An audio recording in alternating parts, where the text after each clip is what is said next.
Assalamualaikum, all my dear students. Today we are here again with a new video for Standard 10. ये video Mumbai महानगर पालिका के virtual class की तरफ से पेश किया जा रहा है। मैं Ansari Rashid Akhtar 10th standard English के एक नए लेसन के साथ। तो चलिए शुरू करते हैं आज का हमारा लेसन।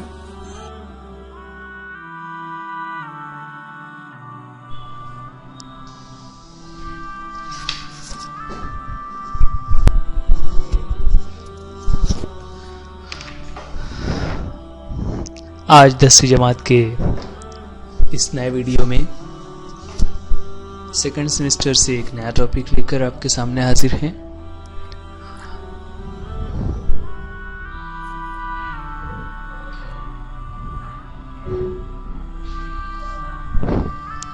आज का हमारा टॉपिक 3rd यूनिट की एक पोएम जिसका टाइटल है Stopping by woods on a snowy evening. 3.3 Stopping by woods on a snowy evening. ये video 10th standard Urdu medium students के लिए मैं अंसारी राशिद अख्तर BMC एजुकेशन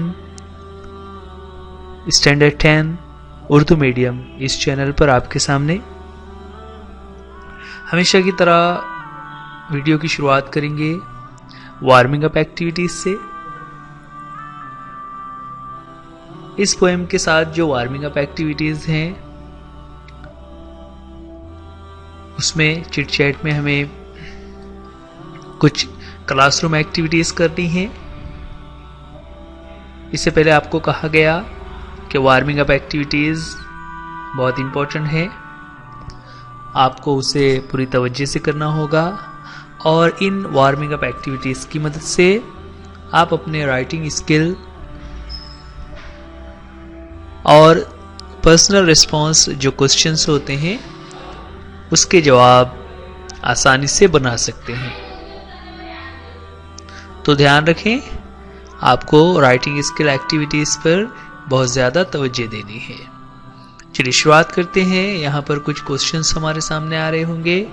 पहला क्वेश्चन हमारे सामने, where did you go for picnic recently?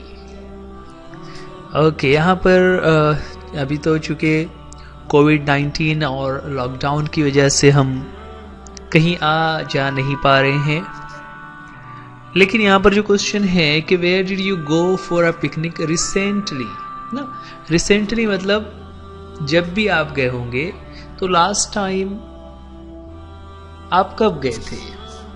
तो हो सकता है लॉकडाउन लगने से पहले आप कहीं पर गए होंगे, तो गौर कीजिए और बताइए। अच्छा, इसका आंसर क्या बन जाएगा? इसका आंसर बन जाएगा कि वी वेंट, है ना। देखिए यहाँ पर बच्चों ये जो डिड और गो लगा हुआ है ये पास्ट टेंस है। आंसर में हमें वेंट यूज करना होगा। तो आप इस तरह कह सकते हैं, सपोज अगर आप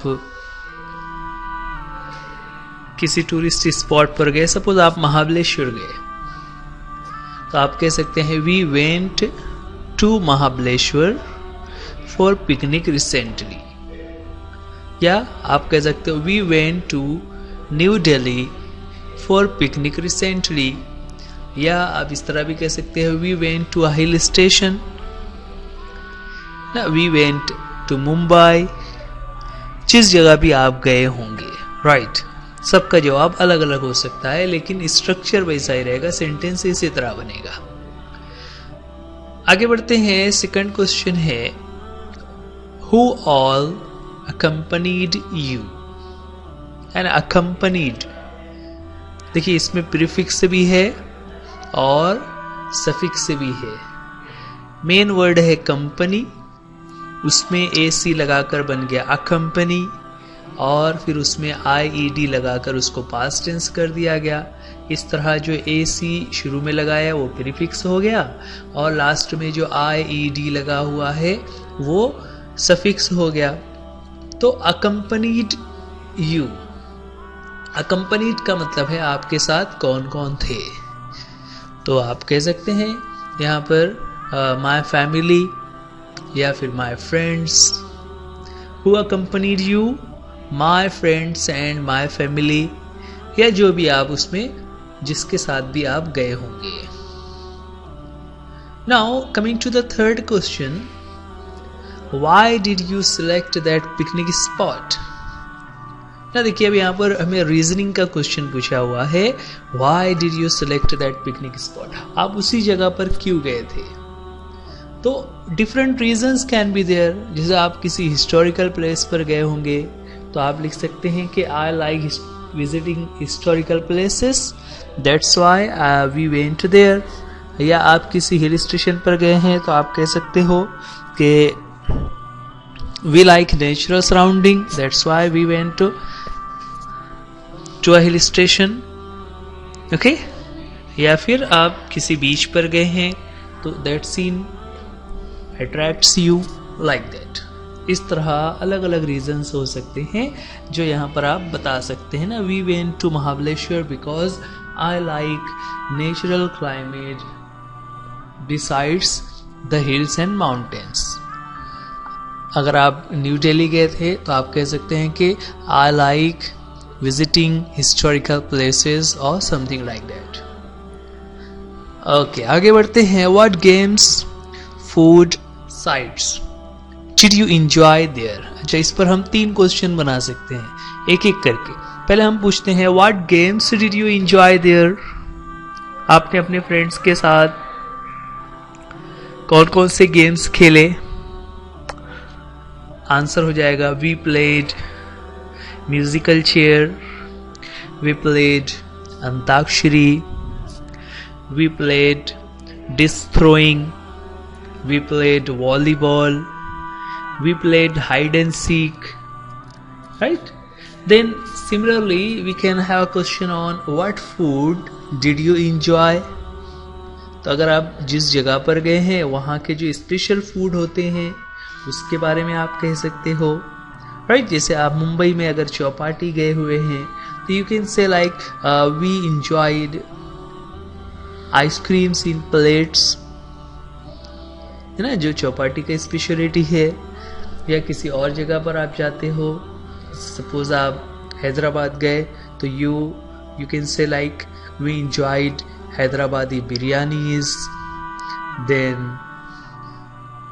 किसी और प्लेस पर जाते हैं, है ना, तो वहाँ के जो फूड आइटम्स है उन आइटम्स के नाम हमें बताने हैं।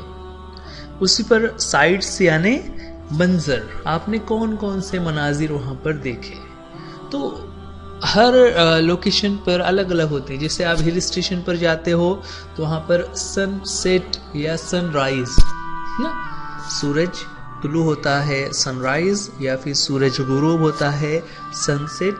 ये 2 मनाजिर वहाँ के फेमस होते हैं। देन उसके अलावा लेक्स होती हैं, राइट? उसके अलावा फॉल्स होते हैं, वाटरफॉल्स होते हैं। Then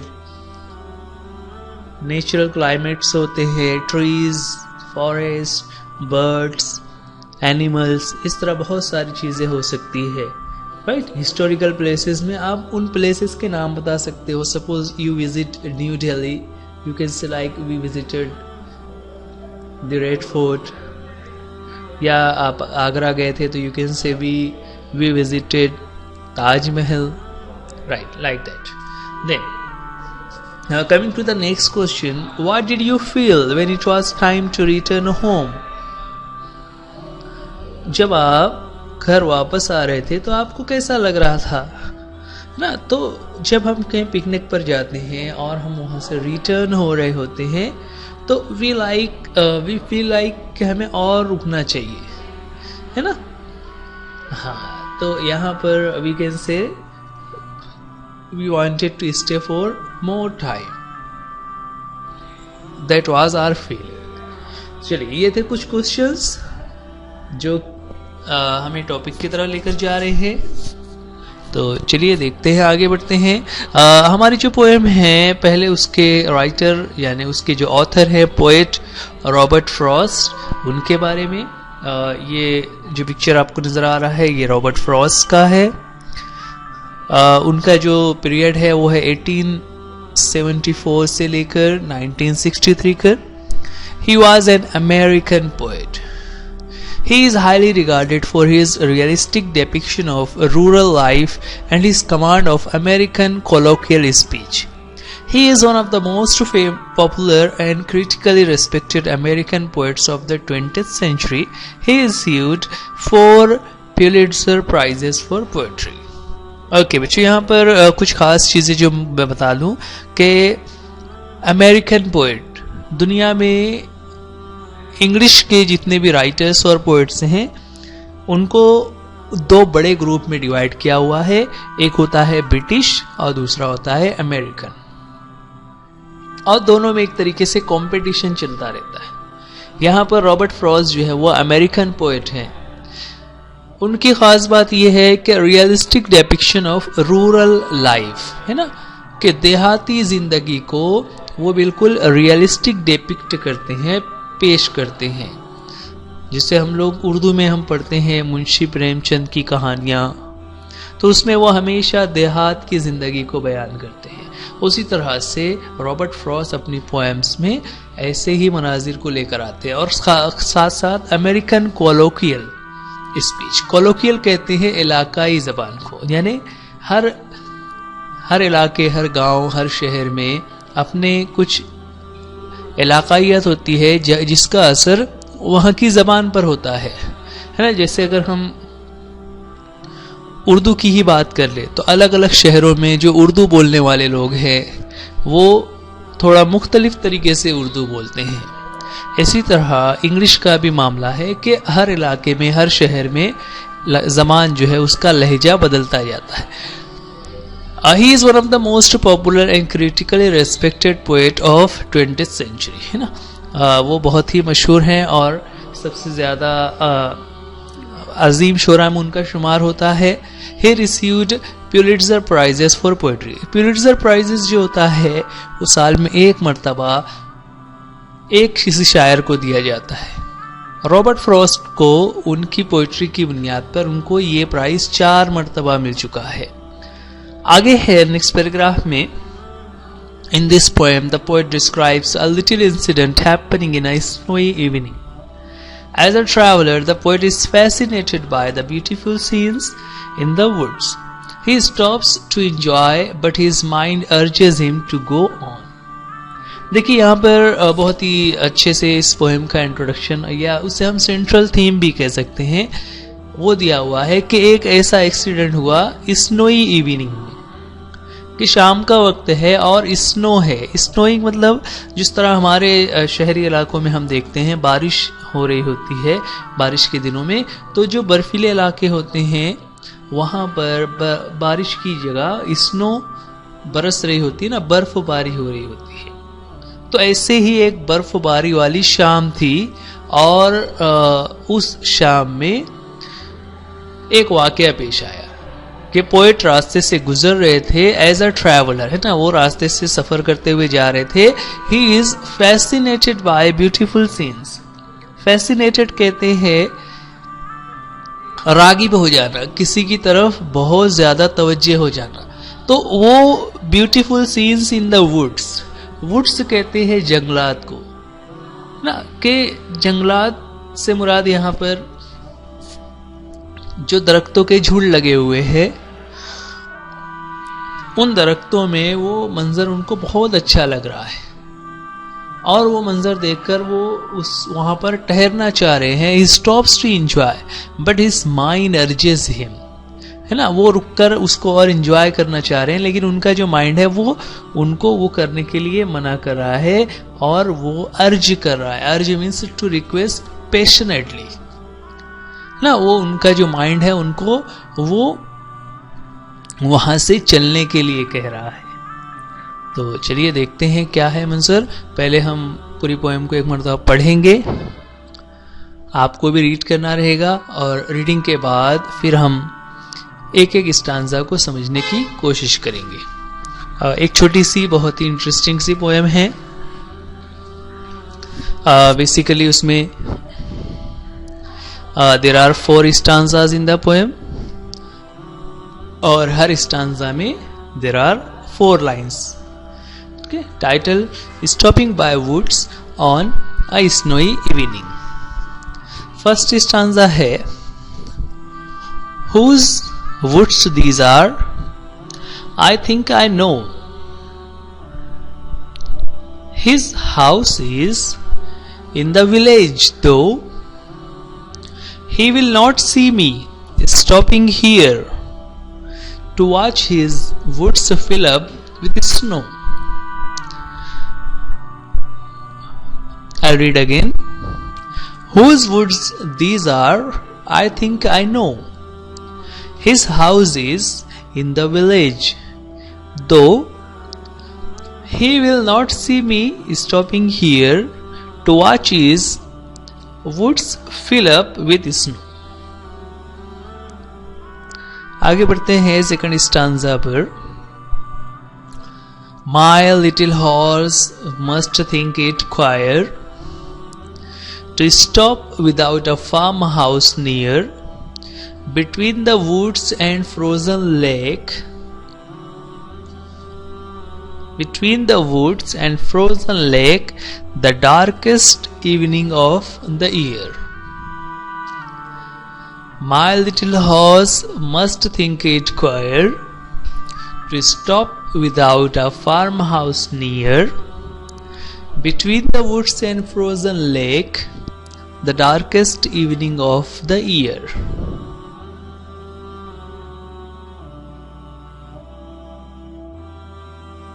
He gives his harness bells a shake to ask if there is some mistake. He gives his harness bells a shake to ask if there is some mistake. The only other sounds the sweep of easy wind and downy flag, of easy wind and downy flag.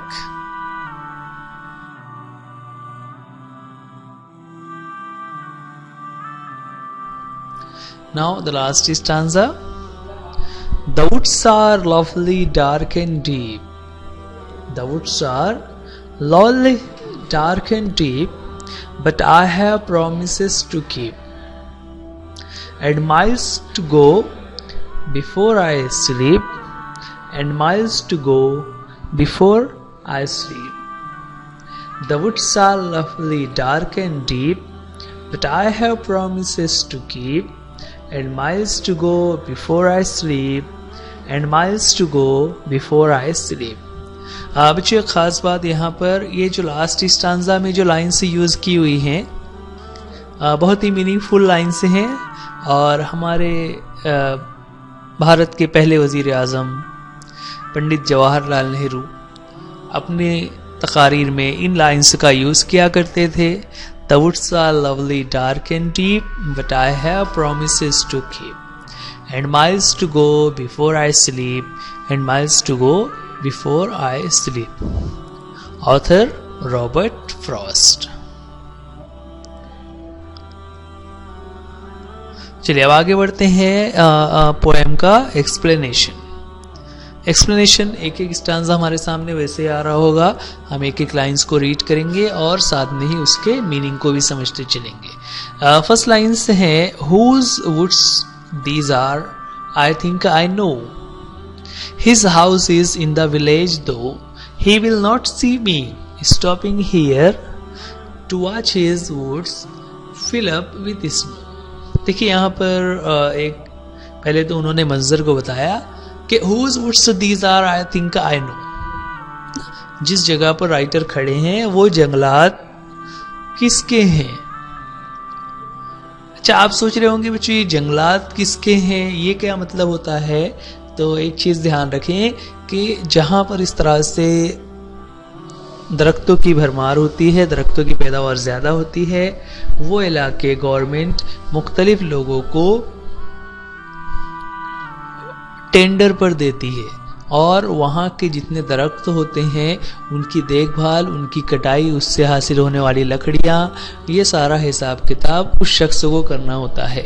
अब चूंकि वो area government ने उसे दिया हुआ है, इसलिए वो पब्लिक के लिए अलाउड नहीं होता कि वहाँ कोई जाए और उन दरख्तों से लकड़ियाँ काटे या उसे यूज़ करे। ओके, तो यहाँ पर उस पस मंज़र को ध्यान रखें।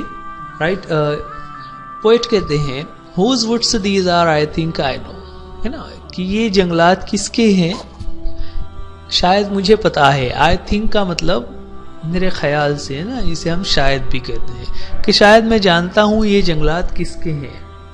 His house is in the village, तो कि उसका जो घर है, उस शख्स का घर विलेज में है, दो, है ना, दो यानी हालांकि। He will not see me stopping here, और जब मैं यहाँ रुका हुआ हूँ, so he will not see me to watch his woods fill up with snow, कि मैं यहाँ खड़े होकर उसके जंगलात को वॉच कर रहा हूँ, देख रहा हूँ, जो कि fill up with snow, कि बर्फ से fill up है मतलब ढके हुए हैं ना, बर्फबारी हुई है तो दरख्तों के ऊपर बर्फ जमी हुई है। उस मंजर को जब मैं देख रहा हूँ तो उस जंगलात का जो मालिक है, he cannot see me, वो मुझे नहीं देख पाएगा, मैं यहाँ पर ठहर कर उसे देख सकता हूँ। यहाँ पर आगे बढ़ने से पहले राइमिंग वर्ड्स हम देख लेते हैं, जिसकी मदद से हमें राइम स्कीम देखना होगा। राइमिंग वर्ड्स आपने इससे पहले भी पढ़ा हुआ है कि हर लाइन के जो लास्ट वर्ड्स होते हैं उसमें हमें उसके राइमिंग्स चेक करने हैं। फर्स्ट लाइन में वर्ड है नो, इसी तरह सेकंड लाइन में है डोव और लास्ट लाइन में है स्नो। ये तीनों एक दूसरे में राइम हो रहे हैं, जबकि थर्ड लाइन में जो लास्ट वर्ड यूज किया हुआ है हियर, वो इन तीनों से अलग है। तो इस तरह से हमारा राइम स्कीम अगर हम दें तो पहली लाइन को नाम देंगे ए, दूसरा वाला चूंकि उससे मैच हो रहा है, उसके साथ राइम है, इसलिए उसका नाम भी हम ए, थर्ड वाला जो है वो ऊपर के दोनों से अलग है, इसलिए उसका नाम बी, और फोर्थ वाला फिर से पहली लाइन से मैच होता है, इसलिए उसे भी हम ए नाम देंगे। इस तरह से हमारा फर्स्ट स्टांजा का राइम स्कीम बन जाता है ए बी ए। ये आपको याद रखना रहेगा। आगे बढ़ेंगे सेकंड स्टांजा पर। My little horse must think it queer to stop without a farm house near between the woods and frozen lake the darkest evening of the year. है ना, क्वायर से मुराद अजीब गरीब, कि मेरा जो हॉर्स है वो सोच रहा होगा कि ये कहाँ पर रुक गए हैं, क्यों कि to stop without a farm house near. है ना, आमतौर से जो इस तरह के इलाके होते थे तो खेतों और जंगलात के बाद फार्म हाउस हुआ करते थे जहाँ पर लोग कयाम करते थे। अब जिस जगह पर पोएट रुके हैं वहाँ पर कोई फार्म हाउस नहीं है, तो उनका जो हॉर्स है वो भी सोच रहा होगा कि ये क्यों यहाँ पर रुक गए हैं, और उस मंजर को बता रहे between the woods and frozen lake, कि एक तरफ तो जंगलात हैं और दूसरी तरफ एक लेक है। लेक यानी झील है, लेकिन वो भी कैसी है, फ्रोजन लेक। फ्रोजन यानी मुंजमद है, वो जमी हुई है, क्योंकि बर्फबारी हो रही है तो जो झील का पानी है वो भी बर्फ बन चुका है। The darkest evening of the year, और चूंकि बर्फबारी हो रही है तो जिस तरह बारिश के वक्त सूरज की रोशनी कम हो जाती है और अंधेरा छाने लगता है, वैसे यहाँ पर शाम का वक्त है और बर्फबारी हो रही है तो वहां पर भी अंधेरा छा रहा है। इसलिए पोएट ने उसे कहा darkest evening of the year, कि ये तो बहुत ही अंधेरी वाली शाम है, साल की सबसे ज्यादा अंधेरी वाली शाम। तो इस तरह से वो थोड़ा सा और उसमें एलैबोरेट कर रहे हैं कि क्या वहां पर मंजर हो रहा है।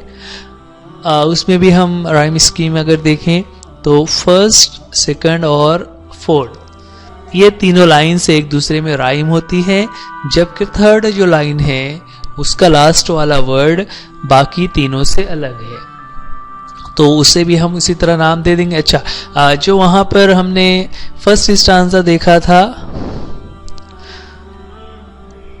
उसमें थर्ड लाइन में जो राइम वर्ड आ रहा था उससे ही यहाँ पर राइम होकर पैटर्न बन रहा है। तो यहाँ पर फर्स्ट लाइन जो इस स्टांजा की उसे हम नाम देंगे B, second B, third line को नेक्स्ट लेटर नाम देंगे सी और फोर्थ लाइन को बी। इस तरह सेकंड स्टांजा का राइम स्कीम बन जाता है बी बी सी बी।